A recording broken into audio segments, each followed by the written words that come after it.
C'est la différence qui fera la différence. Effectivement, en 2007, je suis plus très loin de la cinquantaine, j'approche de la cinquantaine. Et là, je me dis, et si je changeais de métier? Je vais pas te cacher que fin 2016, à un moment donné, je me suis dit, est-ce que tu as fait le bon choix? Parce que là, mes 50 ans, ça fait déjà 3 ans que je les ai eus. Je me dis, mon Dieu, t'avais un métier sympa, certes, t'étais une petite TPE, mais qu'est-ce qui se passe? Et tu viens d'en parler, ça a été vite, très vite, le pari a été réussi. On a peu ou prou un chiffre d'affaires de pas très loin, on frôle pas loin des 90 millions. Et là, je me retrouve un peu clouée dans mon lit. Alors, oui, j'ai pris la décision de ne rien lâcher. Très difficile de passer de 90 millions à 35 millions, de 90 collaborateurs à 10 collaborateurs. C'est aussi peut-être la force que j'ai toujours eue en moi de me dire, ok, ça s'est arrêté, mais on n'est pas mort. Et tant qu'on n'est pas mort, on continue. Je me suis jamais rien interdit. Je me suis dit, si d'autres l'ont fait, pourquoi moi je pourrais pas le faire? Il faut rire dans la vie. Il faut se faire plaisir. Une de mes amies m'a comparée à une équilibriste. Et je crois que la vie, c'est un peu ça. Il faut être sur cette corde, ne pas trop basculer à gauche ni à droite, garder le juste équilibre. J'ai réussi à reprendre le fil. Et le fil, c'est le cours de ma vie. Bonjour et bienvenue dans 50 ans et toutes mes dents, le podcast de celles qui abordent et traversent la cinquantaine avec optimisme et croquent leur futur professionnel à pleines dents. Parce que la seniorité est une vraie valeur ajoutée, apprenons à la savourer et la valoriser. Je suis Karine Arnéodo, coach professionnel et booster d'impact positif des carrières féminines. Je vous emmène à la rencontre de femmes inspirantes qui croquent leur futur professionnel à pleines dents avec audace et optimisme. Je vous partage également mes recettes pour nourrir votre confiance, booster votre énergie, développer votre influence, capitaliser sur vos talents, devenir votre propre opportunité et oser avec le sourire. Comment faire de ce cap tabou une période fertile, libératrice, créatrice de transformation et génératrice d'énergie? Comment faire de la cinquantaine une aubaine professionnelle? C'est dans 50 ans et toutes mes dents, et c'est maintenant.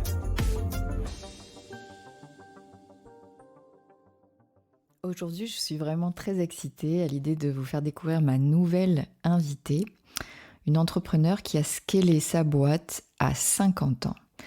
Betty Serroussi est un phénix. Son histoire est une véritable success story, et comme toute success story, elle est pavée d'échecs et de résilience. Betty a commencé dans le secteur du tourisme traditionnellement. Elle a monté quelques agences avec une croissance tranquille, frôlant l'ennui. Et à 50 ans, tout bascule. Elle décide de changer de mari, changer de métier et scaler. Elle se lance dans le voyage d'affaires et c'est là que débute l'ascension fulgurante de Travel Planet. À mon micro, Betty se livre sans phare et nous partage comment elle a surmonté ses problèmes de santé en pleine ascension professionnelle, comment elle a pris sérieusement le bouillon en plein Covid et comment elle s'en est sortie. Betty en chiffres, c'est un passage de 7 à 90 millions d'euros de volume d'affaires en 4 ans, une chute de CA vertigineuse de 90 à 35 millions due au Covid, suivie d'une remontée fulgurante à 85 millions en 2 ans.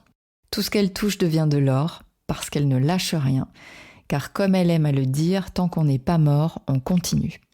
Équilibriste, sa clé de réussite est sa capacité de rebond époustouflante. Disruptive et agile, à bientôt 60 ans cette année, Betty sort des standards. Et c'est en assumant cette singularité qu'elle impose sa puissance de cinquantenaire rayonnante. Dans cet épisode, nous nous sommes interrogés sur comment tout recommencer à 50 ans, comment réinventer son business pour scaler, comment transformer une crise en opportunité. Elle nous donne ses recettes pour se transformer, garder l'équilibre et accompagner l'hypercroissance. Betty est l'antithèse du raisonnable et nous donne l'envie d'avoir envie. Bonjour Betty, je suis super contente de t'accueillir aujourd'hui pour ce nouvel épisode de 50 ans et toutes mes dents. Et d'ailleurs, je voulais remercier Nathalie Orvoen qui nous a donc mis en lien. Donc merci Nathalie. Alors Betty, Déjà, pour moi, tu incarnes vraiment cette cinquantenaire optimiste et rayonnante. Et ta vie, en fait, a vraiment basculé à 50 ans. Parce que quand d'autres pensent à leur retraite, toi, à 50 ans, tu te mets en mode scale up. Voilà. Donc, déjà, comment tu peux nous retracer les moments clés de ton parcours qui t'ont amené déjà peut-être jusqu'à tes 50 ans, et puis ensuite, on va regarder qu'est-ce qui s'est passé à ce moment-là. Alors déjà, bonjour Karine et merci de m'accueillir. Et effectivement, je remercie également Nathalie qui nous a mis en contact parce que c'est une très belle rencontre et j'apprécie beaucoup. Alors, je vais te donner quelques éléments clés, quelques années clés de ma vie. En 1990, je crée ma première entreprise et j'ai commencé à être entrepreneur et je crois que je ne l'ai jamais arrêté depuis ce moment-là. Je dirais que je suis tombée dans le pot de confiture en 1990. En 1995, c'est la création de ma première agence de voyage, plutôt orientée loisirs. J'ai exercé ce métier pendant plus d'une vingtaine d'années.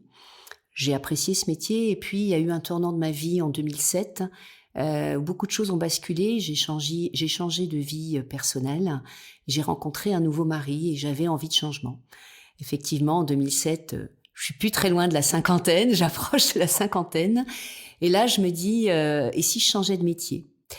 Et en fait, j'ai pas réellement changé de métier, mais j'ai changé d'orientation de métier. C'est à ce moment-là où j'ai décidé de m'orienter plutôt vers le voyage d'affaires. Hein. Et comme je dis toujours, j'ai eu un métier dans ma vie, mais j'ai fait 2 vies et 2 vies totalement différentes. Et donc, c'est ce que tu me disais effectivement quand on a préparé cette interview.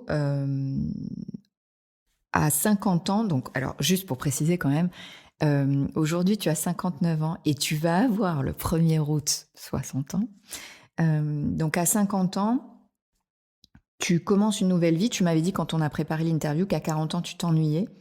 Donc à 50 ans tout bascule et tu rebaptises ta boîte Travel Planet et tu commences à accélérer. Donc pourquoi à ce moment-là ? Oui, tout à fait. Alors ça a été un concours de circonstances parce que mes 50 ans, je les ai fêtés en 2013. Et en 2013, effectivement, je travaille dans une industrie du voyage et particulièrement du voyage d'affaires. Et des grosses mutations s'opèrent à ce moment-là. C'est une industrie qui change un peu comme l'industrie de la voiture. Hein. On est passé du thermique à l'électrique. À 50 ans, en 2013, on commence à dématérialiser l'ensemble des billets. Donc, à un moment donné, il faut savoir qu'avant, pour pouvoir servir des grands comptes, pour pouvoir servir des entreprises, il faut être à proximité. Je pense que tu te souviendras de nos fameux billets papier et surtout des billets SNCF en carton. Et il fallait qu'on les composte. En 2013, ça commence à changer. On commence à muter de doucement. La dématérialisation est proche. Et là, je me dis, je vais pouvoir postuler sur des entreprises totalement en France, à l'étranger, sans avoir besoin d'être physiquement présente.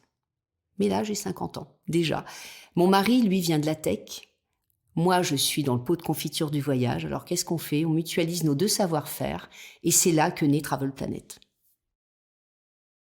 Et donc, l'aventure commence. Alors, qu'est-ce que tu peux nous en raconter ? Parce que là, on est en 2013, mais tu as vécu quand même des choses assez importantes. Alors, bon, j'ai des chiffres parce que quand même, c'est important et c'est tellement énorme que j'avais envie de les donner. Donc,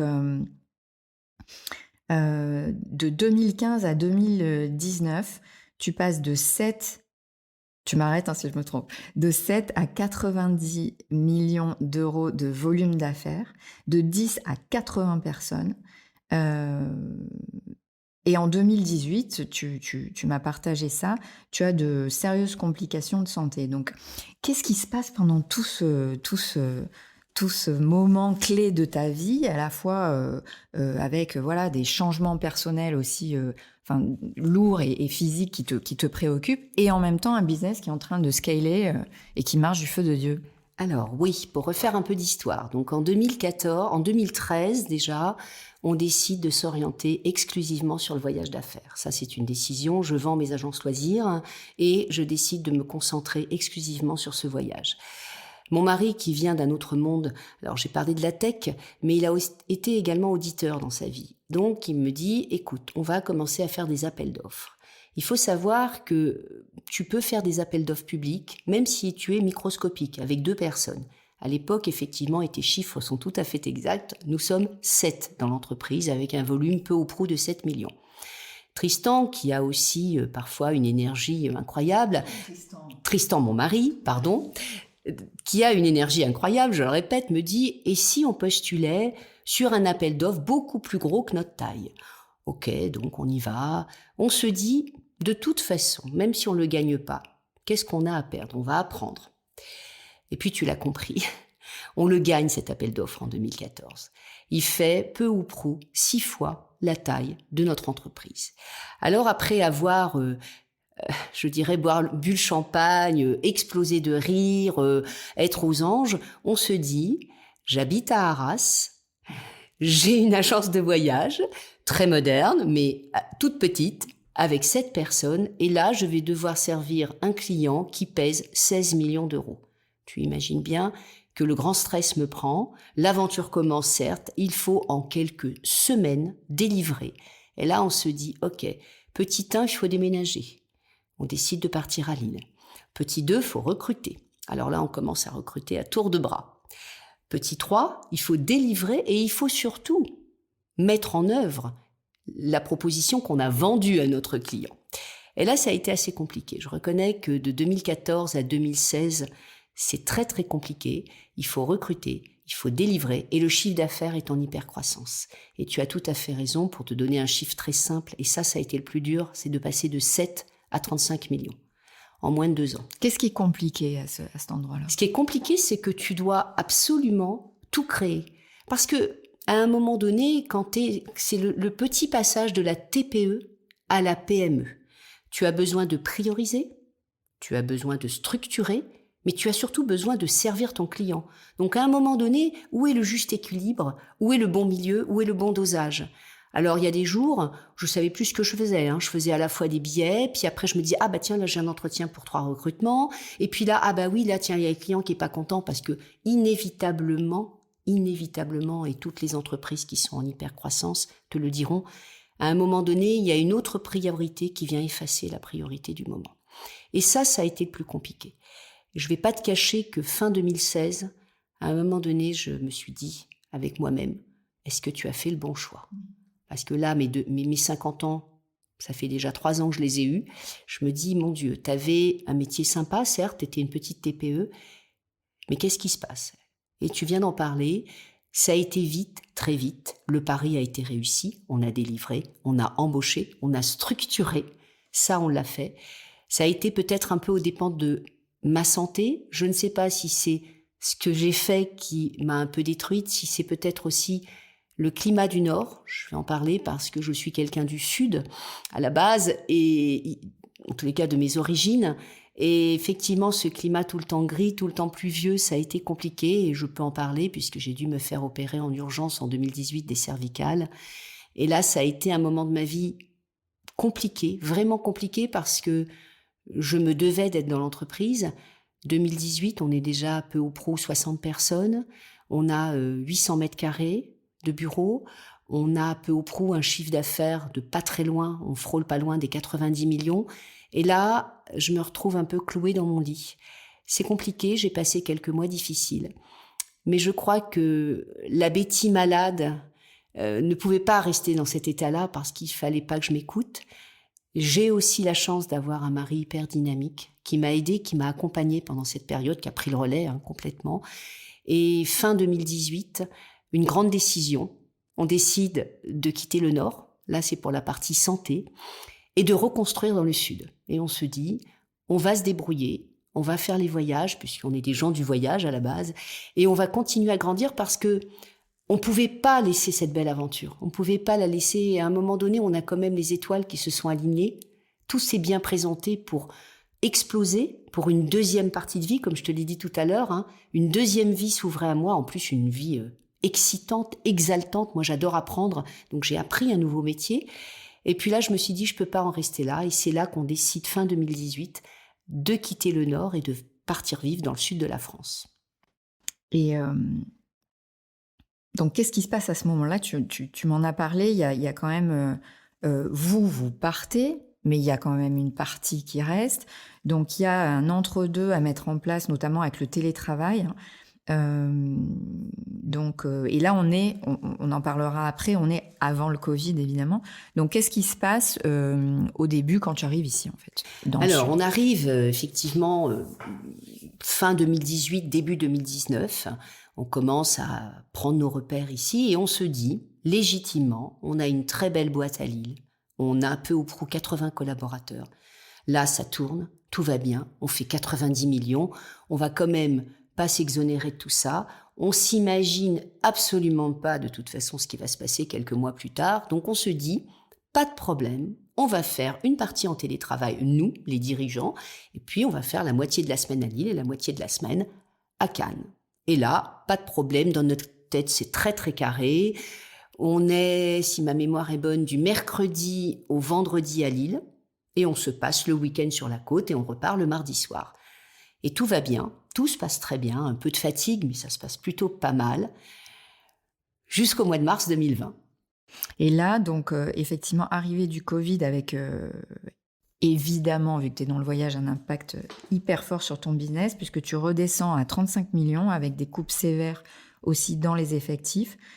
On va en parler de cette période, évidemment, hein, où tu me disais que tu as eu vraiment peur de tout perdre pour de mauvaises raisons, et pour une raison quand même qui était la pandémie.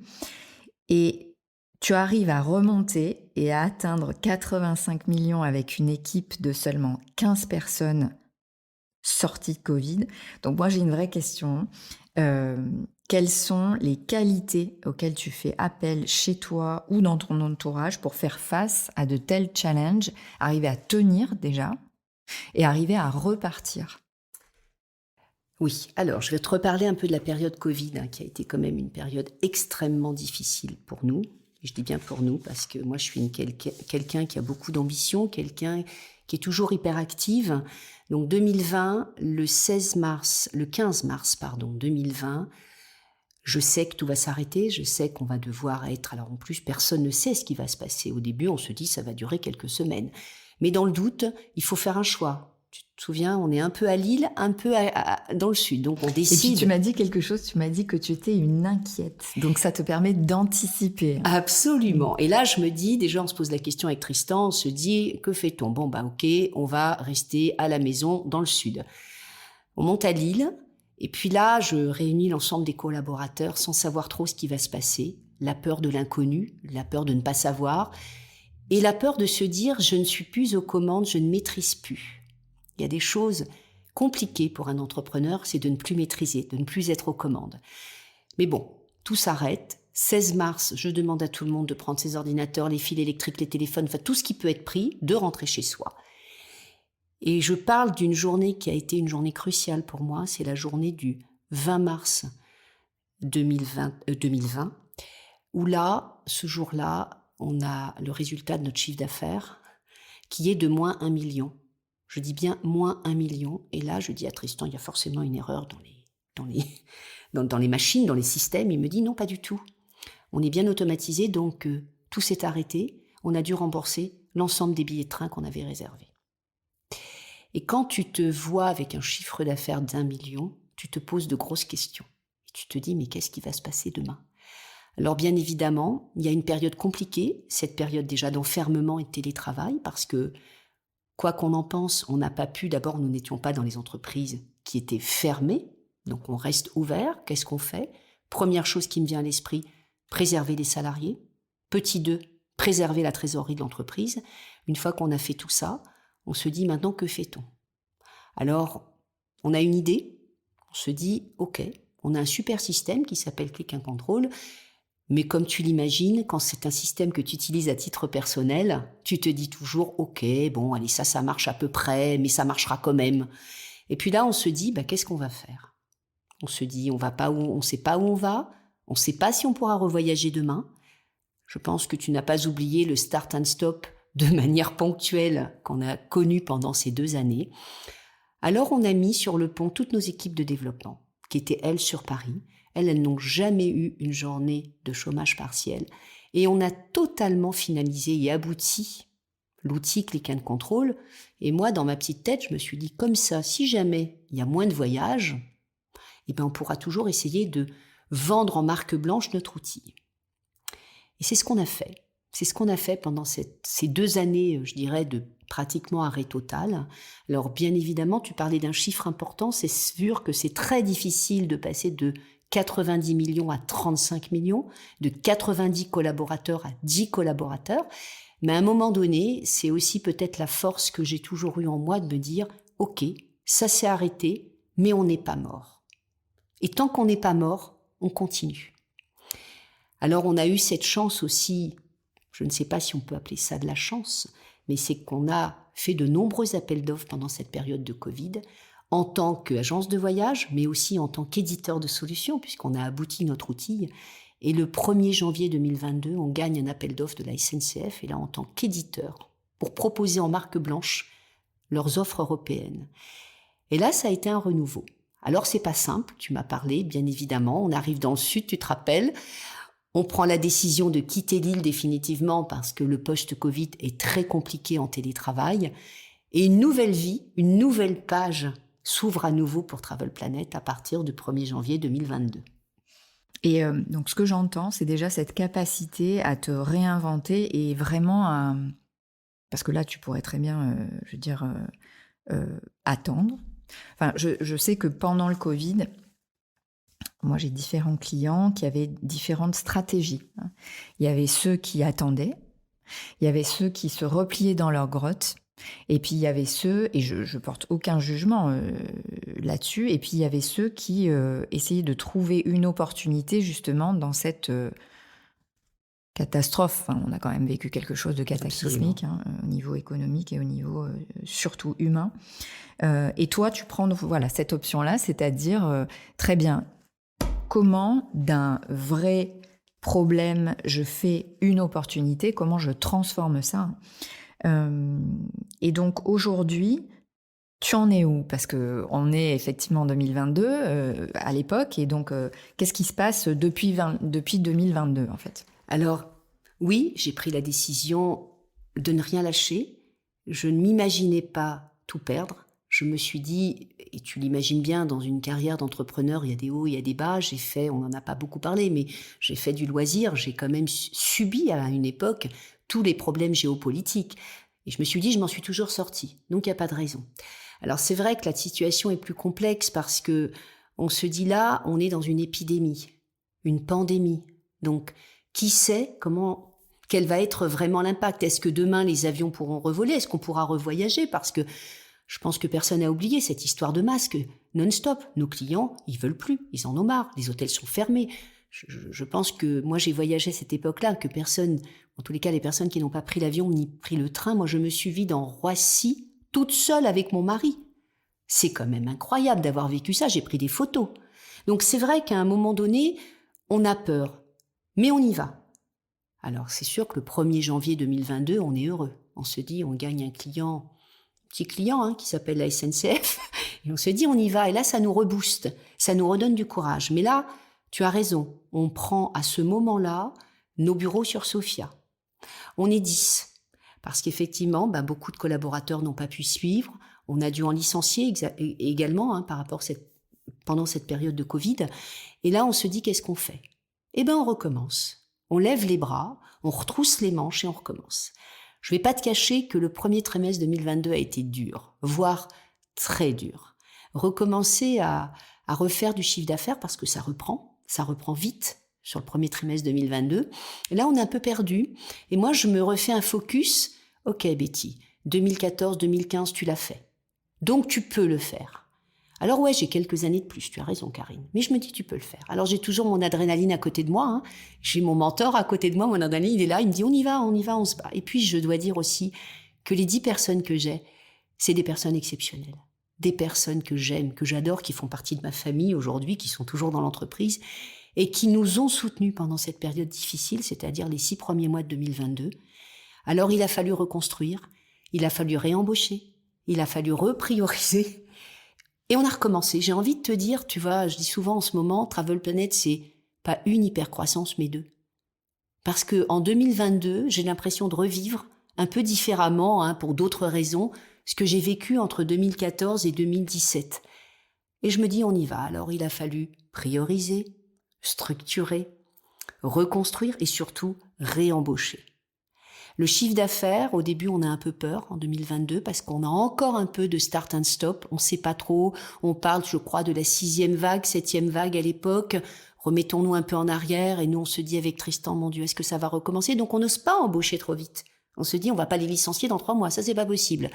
Donc, on y va doucement, on y va crescendo. Et puis, deuxième semestre 2022, on se dit, on a passé l'hiver 2022. On travaille bien. C'est compliqué. Allez, on y va. On se pose plus de questions. Et là, on recommence à réembaucher fortement pour arriver effectivement aujourd'hui. Nous devons être à peu près une 50aine de personnes entre Sofia et l'Angleterre. On n'en a pas parlé, mais j'ai quand même une filiale en Angleterre. Donc eux aussi ont souffert. Je crois qu'on se rappelle tous de ce qui s'est passé en Angleterre. Ça a été fort et violent. Donc il faut aussi s'occuper de la filiale. Mais je suis heureuse de l'avoir fait. Alors j'ai été aidée par mes collaborateurs, par mon mari. Et j'ai dû être aidée au fond de moi parce que je suis une entrepreneuse ou une entrepreneur RE, on dit comme on veut. Il faut jamais rien lâcher. C'est dommage. Ce serait dommage d'avoir, pendant plus de 35 ans, s'être battu pour arriver à quelque chose et de se dire on va tout lâcher. Et je crois que j'ai bien fait, puisque j'ai pris la bonne option, puisqu'aujourd'hui, Travel Planet, on est début 2023, on va dire. On a terminé, on va parler de quelques chiffres, sur un bilan fin 2022 à près de 80 millions, ce qui n'est pas neutre. Donc, on a retrouvé peu ou prou la croissance de 2019. Et puis, je te donne une petite projection en avant-première. Je crois que on terminera un 2023, si les choses continuent comme ça, à près de 120 millions et 60 collaborateurs. Donc une vraie réussite et ça me fait penser à... Donc tu disais tout à l'heure, cette capacité à se rappeler ses succès, c'est-à-dire que et bien ancrer le fait que si tu l'as déjà fait, tu peux le refaire. Et tu me parlais de ton symbole qui est le serpent et je vois vraiment ça, c'est comment tu te défais au fur et à mesure de tes peaux pour renaître plus forte. Parfaite transition. Quelles sont les clés de réussite d'une entrepreneuse senior? Qu'est-ce que tu pourrais, ou tu aurais identifié comme clé de réussite? Alors je dirais, déjà, en tous les cas en ce qui me concerne, j'ai toujours fait ce que j'aime. C'est un métier passion que je fais. Alors, oui, c'est plus le même aujourd'hui. On peut dire que le loisir, c'est plus le voyage d'affaires. Mais c'est quand même un métier passion. Et si j'ai un conseil à donner, en tous les cas, à des amis ou à des personnes qui sont dans mon cas, qui ont décidé de se réinventer après la cinquantaine, continuez, mesdames, à faire ce que vous aimez. Mesdames et messieurs, d'ailleurs, je suis une dame, et ça peut aussi être valable pour les messieurs. Je me suis jamais rien interdit. Jamais. Je me suis dit, si d'autres l'ont fait, pourquoi moi je ne pourrais pas le faire? Et puis, vivre, le faire avec passion et s'entourer quand même des bonnes personnes. Aujourd'hui, j'ai la chance, je pense, de vivre avec quelqu'un qui aime ce qu'il fait, qui m'a aussi beaucoup apporté, parce qu'aujourd'hui, j'aurais pas eu cette success story, surtout au niveau de la tech, parce que c'est pas mon métier. Je suis tombée dedans, mais c'est pas mon métier. J'ai appris. Et puis, j'aime apprendre. Je suis quelqu'un qui aime apprendre et qui aime partager. Et ça m'apporte beaucoup dans ma vie de tous les jours parce que je crois que jusqu'à la fin de mes jours, j'apprendrai. Et je crois qu'aujourd'hui, on réapprend tous. Je vais te donner un exemple. Qui l'eût cru qu'on puisse faire autant de réunions par jour en visio? On se serait dit ça en 2017, 2018, voire 2019. On aurait dit non, c'est pas possible. C'est juste pas possible. Et pourtant, on le fait. Et ça nous choque pas. Qui l'eût cru qu'on puisse signer 10 documents par DocuSign? C'est quelque chose qui se faisait une fois de temps en temps. D'ailleurs, on n'avait pas le lien, on savait pas trop comment ça marchait. Aujourd'hui, c'est courant. Donc, je crois qu'aujourd'hui, il faut vivre avec son temps.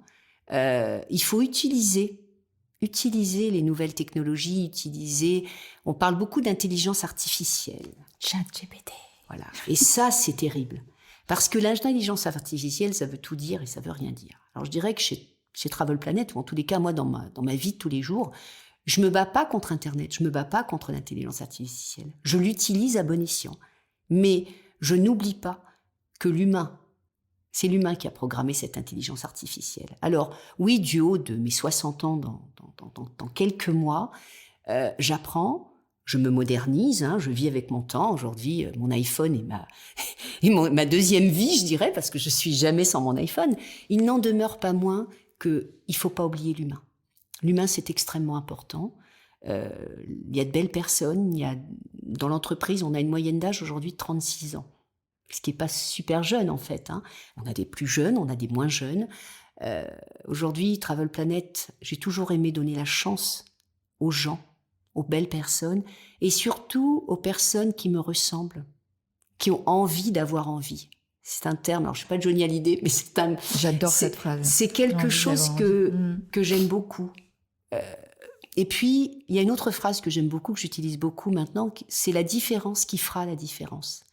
Et comme on est différent, alors oui, on n'est pas aimé de tout le monde, hein, tu l'imagines bien, parce que au début, quand on passe à la voiture électrique, hein, on dit « Oh là là, mon Dieu, au secours !» Aujourd'hui, hein, qui n'a pas son hybride, au moins. Et ça, c'est important. C'est ce qui me donne, je pense, cette force, cette vitalité et cette envie de continuer, parce que, déjà, on sait que c'est 64, hein, donc j'ai encore quelques années devant moi. Et je ne sais pas si à 64, j'aurai envie de transmettre. Et pourquoi pas ? Ouais, tu me disais aussi ne pas être spectateur, mais être acteur. Et c'est vraiment ce que je ressens chez toi, c'est-à-dire il y a du moteur, quoi. Il y a de l'énergie, il y a de l'envie, il y a de la curiosité. Et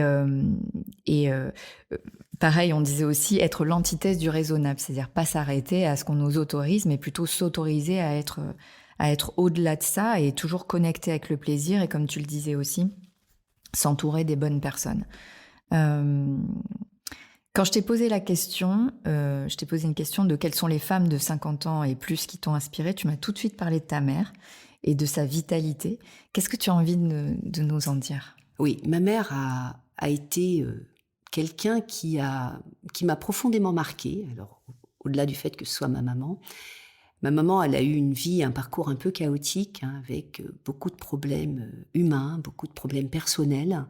Et pourtant, ma maman a travaillé jusqu'en 2019. Elle est de 1939. Donc, ce qui veut dire peu ou prou 80 ans. Et elle a travaillé jusqu'au Covid parce que le post-Covid a été plus compliqué puisque, comme tu l'as compris, elle habite Paris. C'était plus compliqué de faire des déplacements tous les jours entre Paris et Nice. Il n'en demeure pas moins qu'elle m'a marquée dans sa façon de voir les choses, dans sa façon d'apprendre les choses.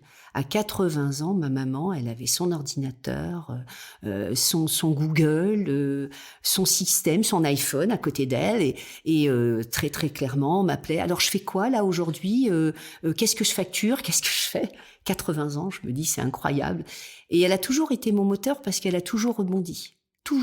Donc elle m'a montré peut-être le chemin. Et quand tu vois ma maman, déjà tu lui donnes pas 80 ans. Personne ne lui donne son âge. Et je crois que même aujourd'hui, à un moment où elle ne travaille plus, elle s'ennuie. Elle me dit, mais t'as pas un truc à me faire faire ? Je pourrais te faire un truc simple si tu veux, du classement, tes comptes, tes papiers. Elle a besoin de cette énergie. Donc quand je vois ma maman, je me dis, dis donc, ma petite Betty, t'es loin d'être à la retraite. Et justement, donc j'entends que c'est toujours être dans l'action, hein, et justement, je comprends qu'il y a peut-être une part effectivement héréditaire ou en tout cas d'éducation et de modèle là-dessus. Hein. Quelle est ta recette, ta secret sauce pour maintenir une telle vitalité ? Alors, on va être un peu drôle. Vivre avec un mari qui est plus jeune que soi. Aujourd'hui, j'ai mon mari qui a 8 ans de moins que moi et je le revendique et c'est génial parce que du coup, c'est mon adrénaline quotidienne. Après, ne pas s'écouter. Il y a des moments compliqués, hein, je vais pas te mentir, hein, c'est pas tous les jours l'euphorie. Il y a des matins, on se lève et on se dit « Oh là là là là, j'aimerais bien ne rien faire aujourd'hui. » Bon, alors il y a des jours on peut le faire, puis il y a des jours on peut pas le faire. Ne rien s'interdire. Je t'ai dit quand on a préparé ça, rire le plus possible. Il faut rire dans la vie, il faut se faire plaisir. Alors on n'a pas toujours envie de rire, des moments plus compliqués, il y a des histoires tristes. La vie n'est pas simple, en ce moment on vit des grèves, nous on vit depuis un mois quelque chose d'un peu compliqué. Je ne vais pas te cacher que c'est compliqué pour nos équipes, c'est compliqué pour nous. Eh bien tu vois, quand je rentre au service client, je leur demande d'arrêter, de se lever, de crier un bon coup, de rire, de rigoler les uns avec les autres pendant 5 minutes et de reprendre le travail. Eh bien je te promets qu'après ils vont mieux.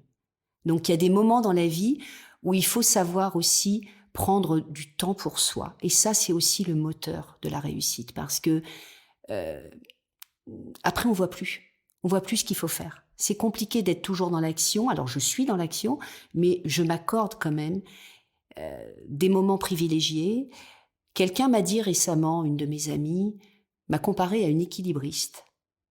Et je crois que la vie, c'est un peu ça. Il faut être sur cette corde, ne pas trop basculer à gauche ni à droite, garder le juste équilibre. D'ailleurs, on en parle en cuisine, on en parle dans beaucoup de choses de cet équilibre. Et je crois que toute ma vie, j'ai essayé de garder ce juste équilibre. Alors parfois, j'ai basculé un peu trop à droite ou un peu trop à gauche, mais j'ai toujours réussi à reprendre le fil. Et le fil, c'est le cours de ma vie. J'aime beaucoup cette image de comment tu danses sur le fil, hein, pour garder ton équilibre. Bon, vraie question là, encore une fois, parce que bon, tu dis tout ce que tu as fait jusqu'à présent, et compte tenu de qui tu es et comment tu fonctionnes, évidemment, je me dis que tu as un challenge, prochain challenge, donc c'est quoi? Aller plus haut. J'ai pas perdu l'idée d'aller plus haut et grandir au maximum Travel Planet, parce que c'est quand même mon bébé aujourd'hui, pour pouvoir peut-être à un moment donné, bien évidemment, la transmettre. Alors ça peut être une transmission peut-être à nos enfants. Nous avons 4 enfants aujourd'hui, ça pourra être peut-être une vente, mais pas pour le moment. Aujourd'hui, j'ai envie encore, je pense qu'on est encore à une clé où on peut encore grandir. Alors tant que j'ai cette vitalité, tant que j'ai cette envie, tu te rappelles, le mot envie pour moi, il me lâche jamais. Et le jour où j'aurai plus envie, on se reparlera, Karine, et je te dirai, bon, peut-être qu'il est temps de transmettre maintenant. En regardant en arrière, si tu devais donner un conseil à la Betty de 45 ans, ce serait lequel? Ne change rien, Betty. Fonce. Alors parfois, je vais mettre un tout petit bémol. Parfois avec un peu plus de prudence. Parfois, j'ai été un peu rapide, un peu imprudente peut-être, et j'ai fait quelques erreurs que peut-être je n'aurais pas fait. Mais avec le recul, tu vois, je suis retombée sur mes pieds comme mon équilibre, et j'ai repris mon équilibre. Mais je le referai, je pense que je le referai. Tout pareil. Pour prolonger la discussion sur comment faire de la cinquantaine une aubaine professionnelle, quelle autre dirigeante inspirante tu pourrais me conseiller d'inviter? Alors, je pense à quelqu'un que j'ai rencontré il y a peu de temps, quand je suis arrivée sur la Côte d'Azur, c'est-à-dire en 2019-2020, qui est une personne qui m'a beaucoup inspirée, qui est devenue une amie, et que je côtoie régulièrement dans mon association de cœur qui s'appelle les femmes chefs d'entreprise de Nice, et qui s'appelle Marielle Waliki, qui est une avocate, une belle avocate, qui a aussi connu, alors elle a connu la transmission, mais je vais te laisser un peu le teasing, parce que c'était un cabinet qui appartenait à son papa, et qu'elle a repris il y a quelques années. Et c'est quelqu'un qui est très inspirant, à qui il est arrivé beaucoup de choses également professionnellement, et je pense qu'elle sera ravie de t'en parler également, et qui est de 1963 et qui a mon âge. Super, donc je vais la contacter de ta part. Betty, c'était un plaisir d'entendre tellement d'inspiration, parce que ton parcours, il est quand même fulgurant comme toi. Donc je voulais vraiment te remercier d'avoir accepté cette invitation. Merci beaucoup. Merci à toi, ça a été un plaisir partagé, une belle personne, une belle rencontre, et j'invite toutes les personnes de 50 ans et plus à venir te rencontrer et te raconter leur histoire. Merci Karine. Merci. J'espère que vous avez pris autant de plaisir à écouter cet épisode de 50 ans et toutes mes dents que j'ai eu à le concocter pour vous. N'hésitez pas à nous soutenir en mettant 5 étoiles